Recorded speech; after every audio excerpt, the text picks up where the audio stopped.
Intensive substance farming, हमें intensive substance farming जरूरत क्यों पड़ेगी? सिंपल सा एग्जांपल आपको पूरा अच्छे से समझ में आ जाएगा। फॉर एग्जांपल मान लेते हैं कि आपके दादाजी, ठीक है, आपके दादाजी के पास 4 हेक्टेयर का जमीन है। कितने हेक्टेयर वाली जमीन है? 4 हेक्टेयर। आपके दादाजी के फैमिली में कितने लोग हैं? 4 लोग, ठीक है। तो ये छोटे से जमीन पे खेती कर रहे हैं पुराने तरीके से, खुद से मैनुअली काम कर रहे हैं, खुद से ओल्ड मशीन का इस्तेमाल कर रहे हैं, ओल्ड टेक्निक का इस्तेमाल कर रहे हैं, इसे हम बोलेंगे प्रिमिटिव सब्सिस्टेंस फार्मिंग। लेकिन जैसे जैसे जमीन बटेगा, आप जानते हैं कि इंडिया में इनहेरिटेंस लॉ है, जिससे आने वाले जनरेशन में जमीन क्या हो जाता है? बढ़ जाता है। मान लेते हैं कि आपके दादाजी के 2 बेटे हैं, ठीक है, ए और बी।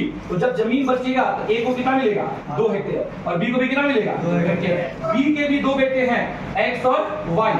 इसको कितना मिलेगा? 1 हेक्टेयर। इसको कितना मिलेगा? 1 हेक्टेयर। वाई की बात करते हैं, वाई के पास कितना जमीन है बाबू? 1 हेक्टेयर। इसके फैमिली में भी कितने लोग हैं? 4 लोग हैं। अब देखो, इसके फैमिली में भी 4 लोग, लेकिन जमीन कितना है? 1 हेक्टेयर। तो जिस तरीके से दादाजी खेती कर रहे थे, उस तरह से अगर आप खेती करिएगा तो क्या अपना जो कंजप्शन उसको फुलफिल कर पाएगा? क्योंकि फैमिली मेंबर तो सेम है, लेकिन आपका जमीन क्या हो जाएगा? कम हो जाएगा। जैसे जैसे आपके जमीन आगे चल के बढ़ते हैं और पॉपुलेशन बढ़ता है तो क्या होता है? जमीन कम हो जाता है। अब जमीन पे प्रेशर ज्यादा है। यहाँ देखिए, यहाँ 4 लोगों के लिए कितना हेक्टेयर है? 4 हेक्टेयर। और यहाँ 4 लोगों के लिए कितना हेक्टेयर है? 1 हेक्टेयर। तो यहाँ पे हमें अपनी खेती करने के टेक्निक को क्या करना पड़ेगा? चेंज करना पड़ेगा। और यहाँ पे जो खेती करेंगे उसे बोलेंगे इंटेंसिव सब्सिस्टेंस फार्मिंग, ठीक है।